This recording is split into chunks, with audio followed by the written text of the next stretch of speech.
Y'all not gonna believe that this is my sixth take on trying to do this video.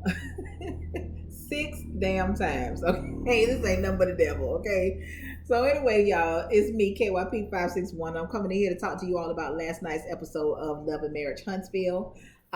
This is titled, is it is it Ima? I think her name is Ima. And then it's Fix My Life. Okay, that's the title of it. So we're just gonna go ahead and jump right in. So the episode opens up with Martell and Marceau. So Martell pulls up on Marceau, basically to check on him after his accident on his way to the campground, and they get into a little bit of a conversation, having some guy talk.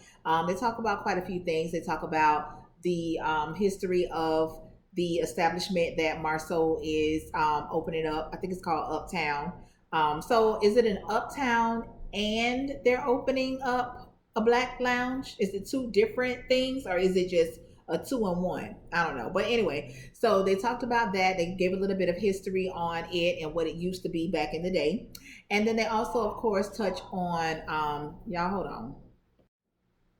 All right, y'all, because I refuse to start this damn video again. Okay, if I had to start this shit one more time, I was just about to say fuck it. But y'all know this is my favorite show that's on TV right now, so I'm gonna get it out. Okay. So anyway, like I was saying, they gave a little bit of history on what was going on with the uptown that Marceau is opening up. Then they also got into basically what's been going on with Martell. So Marceau asked Martell how he's doing, and Marcel, ooh, child, these M's. Martell says that he is doing better than what most people would think, considering what he got going on at this time. So he also let Marceau know that the project for the 47 acres has been put on hold due to his divorce proceedings or whatever. He can't sell anything. He can't make no moves at this point. So once again, everything is a trickle down effect.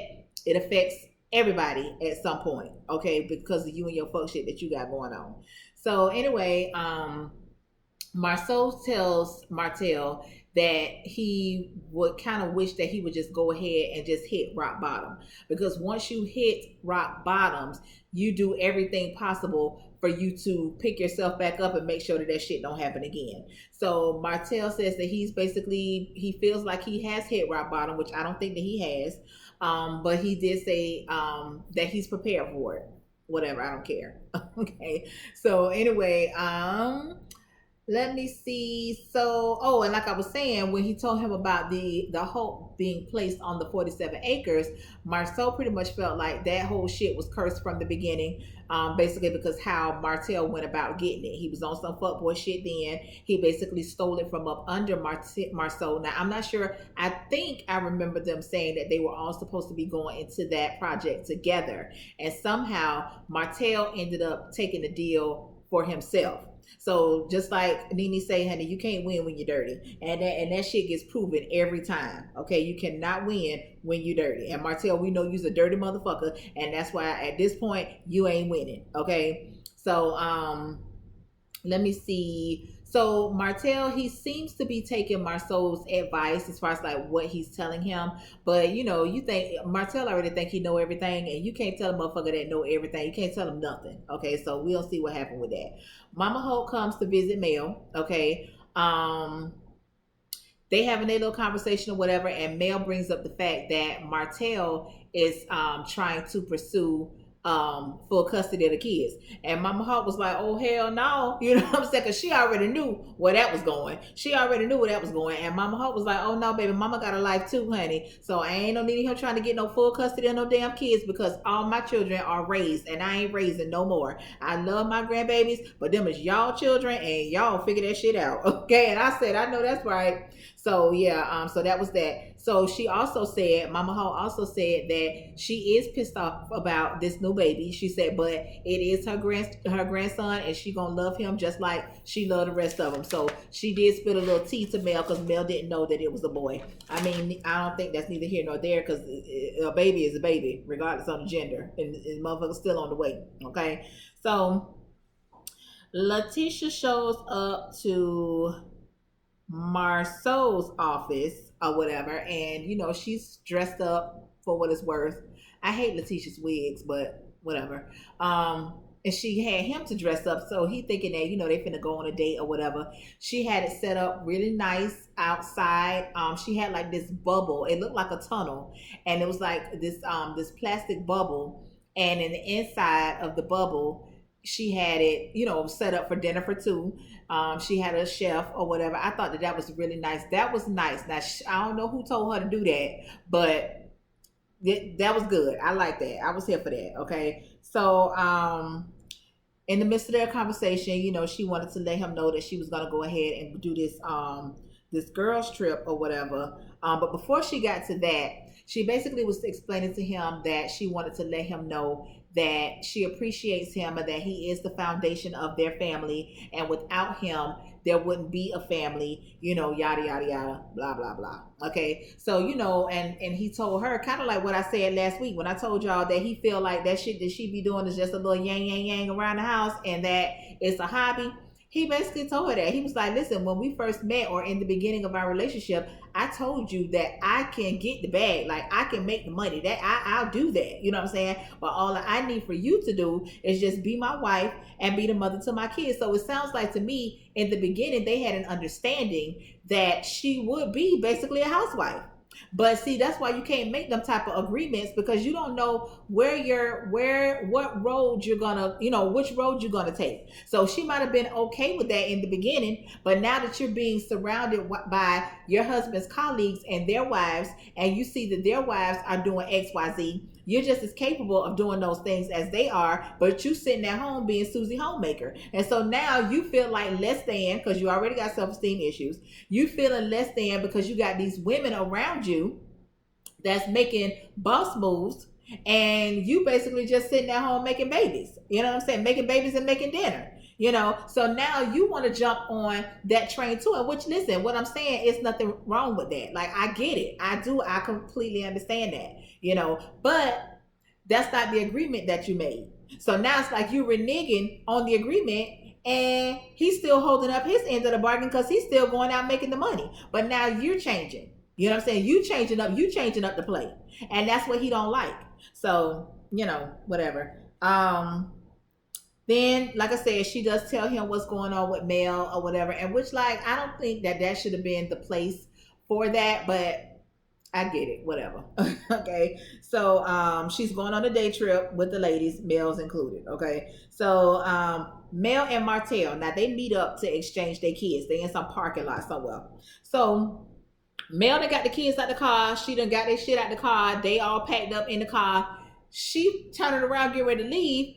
He's realizing that she really ain't got two words to say to him. So now he wants to stop and talk to her. But what? What you want? Like, we ain't got shit to talk about, nigga. I don't like you. You know what I'm saying? I don't like you. I don't want to talk to you because you ain't going to do nothing but end up pissing me off, and which I do believe that that's your plan because he got in the confessional and said Mel clearly doesn't want to be bothered or Mel clearly is in a bad mood or some shit. So if you know that, leave Mel the fuck alone. Like, what is it that you will see? Your problem is Mel is not pursuing you and you don't understand it. You don't like it. So you just got to say something to her. Why couldn't you just let her get in her car and leave? No conflict, no argument, no nothing. It could have been a smooth exchange, okay? But no, you wants to talk, okay? So all right, man, Martell, what the fuck you want? What you want? So then he goes on. I don't even know what. He says, so we good, right? Nigga, we ain't good. And by asking that question, now you done opened up a whole can of worms and now she finna give your ass the business. So she was like, no, we're not good. So she was basically like, no, I'm not okay. And like, no, I'm not feeling you at this point. We're not good. You going around town telling people that you want full custody of my kids, all of this and whatever. So now he wants to go into why he's wanting full custody because basically he didn't want her to have the kids in Atlanta. Okay. Once again, it's all about him and what he wants and what he don't want. Okay. So she tells him basically like, you're not going to get full custody of my kids. In order for you to get full custody of my kids, you basically have to prove that I'm unfit. That's where he got this bright ass idea from. I know he played that shit back and that's where he got this bright idea from for that little bullshit ass video that he put on Instagram the other day. Now let's talk about this. Okay. So he comes telling us, talking about he's on his way to take the kids to school. So the kids is already in the car. He comes out a totally different part of the house.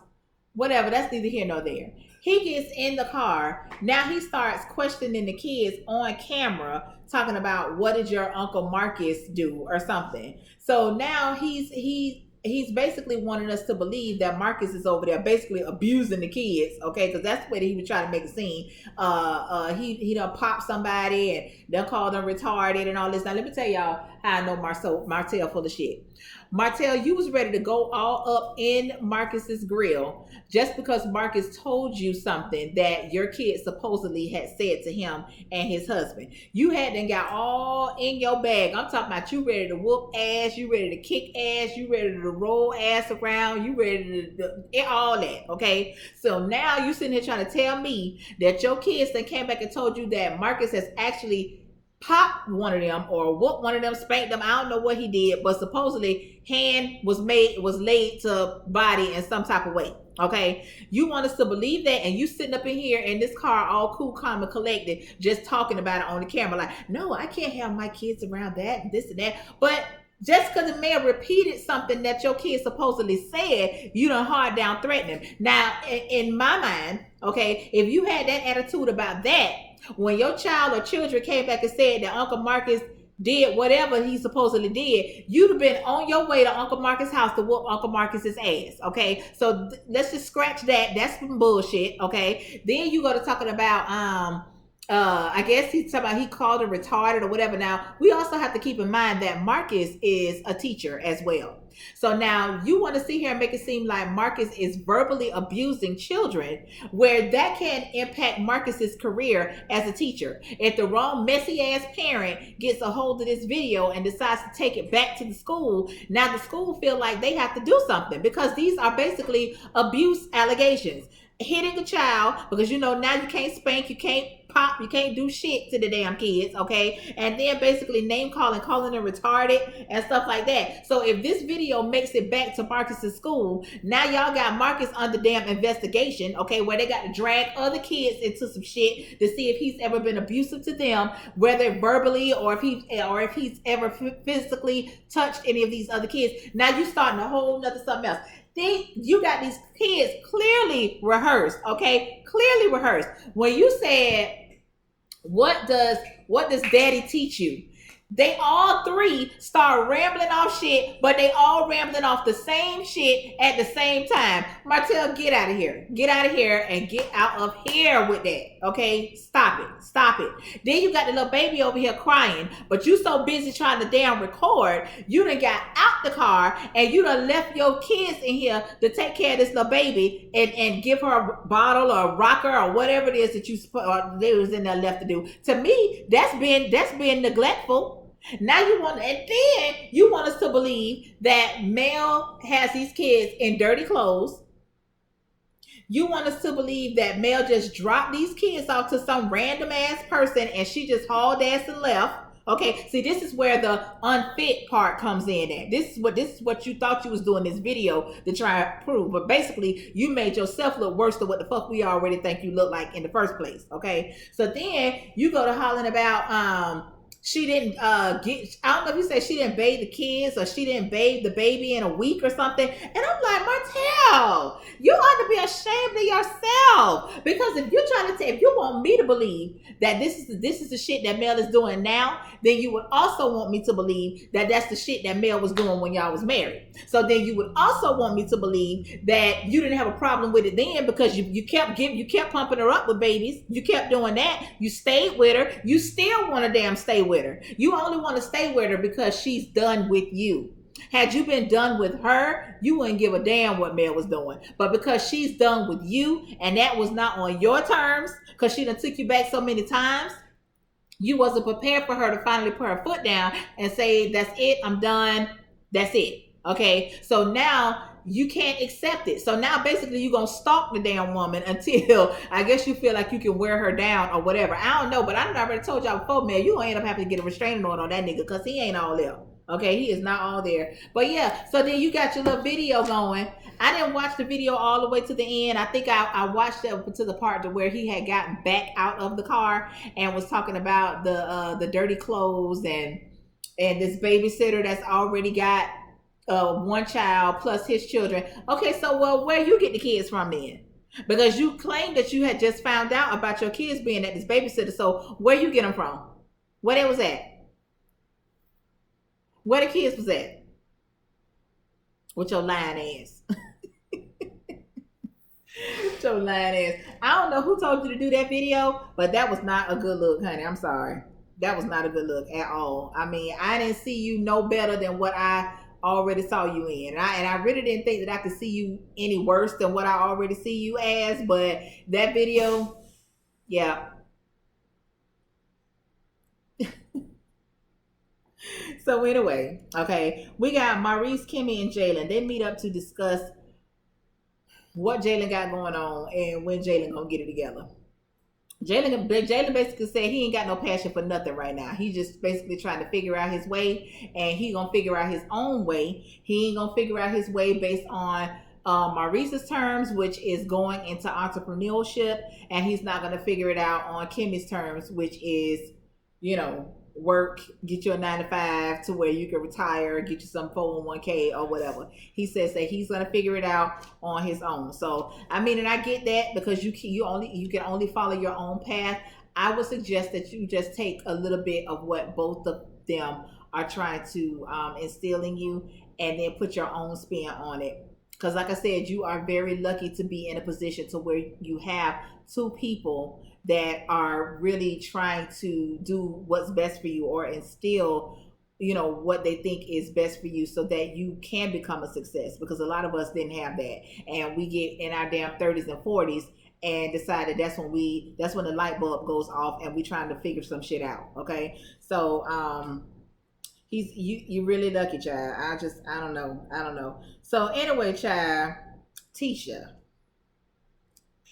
she gets to the retreat late, very late, because by the time she got there, it was already dark outside. Okay. Then she says that she's getting a weird vibe because the ladies seem to be having fun without her. So what you thought? First of all, you ain't never been the life of the party, okay? And second of all, what you thought they were supposed to do? Just sit around and twiddle their thumbs and wait until you got there with your boring ass? I mean, you really didn't have to come, and they would have still been having them same laughs and giggles and drinks that they was having before you got there. So girl, you be doing too much, child. So Destiny was doing a good job with breaking the ice. She had food, she had wine, she had games. So everybody is getting, they kind of unwinding, okay? At least being able to cut some of that tension that they had going on. So when it's time to play the games, now Tisha talking about she got to go put some pants on. First of all, girl, where you thought you was going? Like, she thought she was coming to a picnic at night, because bitch, that's when you got there. But then you had, I guess that was a dress that you had on, but then you had on tennis shoes with a dress. So I was confused. And then if you was only going for a day trip, why you had to change your clothes in the first place? So once again, you just got to break up the scene with your bullshit. So she comes back or whatever. She got on a little sweatpants. Okay, fine. So now they playing the game. I think they were playing Twister. So Twister is always fun. Okay, it's always fun. So everybody was laughing, having a good time, interacting. It was cool. Okay, so that part was done. So Destiny had invited Iama. That's the lady that Mel had met that had wrote that play that she was supposed to be in, and she's also a life coach or whatever. I think she called herself a shaman. I don't know what a shaman is either, but I'm assuming that it's some type of life coach, air spirit type of shit. Okay, so what I liked everything about that. Okay, I liked the way that she had it set up. I liked the activities that she had the ladies to do. Of course, Tisha and Kimmy, they really ain't know what the hell was going on. Destiny had already been introduced to Iama through Mel, and of course Mel has the most of a relationship with Iama than any of the ladies or whatever. So Kimmy starts to, at first Kimmy was like, I don't know what's going on here. I don't even know nothing about what we're doing, but I'm just gonna roll with it. But as she was rolling with it, she really did start to open up, and she started to think that it was a good idea. She was here for it. Tisha, on the other hand, what I don't understand about Tisha, so that gets down to one part of the exercise, and she had these cards. So you were to look through the cards, pick a word and give it to one of the ladies and then explain it. Okay. So Destiny, she had the word protection, and she had given that to Mel. She feels like Mel has really been there for her through some really bad times. She didn't really get into a lot of detail, but whatever it is, apparently Mel has had her back. Okay. And she, was really thankful for that. So Mel gets the card and she gives it to Tisha. And Tisha's word is misunderstood. So Mel tries to explain to Tisha, she was like, listen, I think that our beef is based off of a misunderstanding. Okay. You felt like I was being distant towards you, or I was treating you some type of way because I wasn't coming around as much. I wasn't reaching out to you as much, but I had my own shit going on. And I'm sure you did have your own shit going on, Mel. I believe it. Okay. So Tisha says, so the lady asks Tisha, how do you feel about that? Tisha says that it's bullshit. So of course, if I didn't try to extend the olive branch to you, okay, I'm doing my best to try and put our issues to the side, be done with that and move forward. But you still keep coming at me crazy. Like, I don't understand now, bitch. I'm defensive, okay? So she was like, okay, so what's bullshit about it? So Tisha keeps saying, you've done things to try and ruin my marriage and this and that and this and that and this and that. First of all, girl, okay, can't nobody ruin your marriage except for the people that's in the marriage. That would be you and Marceau. Y'all the only two that can ruin your marriage. But if there is a third person that could come in and ruin your marriage, it damn sure wouldn't be Mel. It'll be your mama, okay? It'll be your mama, simple and plain, okay? Because I don't understand why you got so much heat for the things that Mel says about Marceau, but she really ain't saying nothing no different than what your mama say. Your mama feels the need to have to follow him in the middle of the night to see where he going. She feels the need to have to go and check behind him on police reports to see if there was anybody else involved in an accident that he was in, calling down to the insurance. Basically, she tells you all the time that this nigga is doing something, from making a big deal about what car he was driving, why he doesn't wear his ring, just all of these things that your mother has said about your husband and your marriage. But you over here mad with Mel. If you can take that shit from your mama, anything anybody else say, you shouldn't give not two fucks, okay? So I don't understand that, and it really pissed me off because it's like you wasn't even trying to reach no type of resolve. If you gonna cough, boy, just cough, because child, you making more noise doing that than you is if you was actually coughing. So anyway, child, let me see. But like I said, I'm sure that Mel has said some things, and I'm sure that Mel probably knows some things. The way that she keep insinuating that she does. And like I've said about Wanda, if Tisha don't want to know, Tisha ain't gonna know. Okay, Tisha gonna keep them blinders on. She don't give a damn unless it actually comes and taps her on the shoulder or comes and sits in her lap. Because then she was saying something about Mel had put a post up about some woman that she knew that Marceau was supposedly messing with. So the lady denied it. So I'm guessing that they asked the lady about it. The lady denied it. So now old girl is saying that Mel was putting out lies. That don't necessarily mean that Mel was putting out lies. Okay, that could possibly mean that if Marceau and that woman was messing around, that woman, that she ain't trying to get involved in that bullshit down to the show and the storyline, okay? She ain't trying to fuck up her good thing because Marceau might be taking care of her in some type of way, or she might just actually enjoy their little affair that they might be having, allegedly, okay? Or she might have a husband of her own or a man of her own that she ain't trying to fuck up her home with. You know what I'm saying? That it could have been a lot of things outside of it just being a blatant lie, because I don't understand why would Mel just make something up, like make it up. You know what I'm saying? So I mean, I don't know, child. But yeah, so Mel was like, I'm out of here. I don't have time for this because she's dead set on staying, keeping up the bullshit, and I'm trying to move on. I ain't got no more room on my plate outside of what I'm already going through with this know nothing ass soon to be ex-husband of mine. Okay, so that was it for that episode. Tisha, she's still sitting down there on the ground looking stupid. Still on the ground looking stupid. So I mean, I don't know. Y'all already know I'm not here for Tisha. I'm not here for Tisha. I'm not here for Martell. Um, I'm not. I don't feel one way or the other about Mel. I've had my issues with her from past episodes, but I'm with you when you're right. Okay, so um, that's it, y'all. I ain't got nothing else. Thank y'all so much for clicking on the video. So like, comment, and subscribe. Welcome to all my new subscribers. I really do appreciate you all giving me your subscription. Hopefully you all have a good time while you're here with me. Please feel free to comment. I do talk back. And tell your friends about me. All right, y'all. Peace out.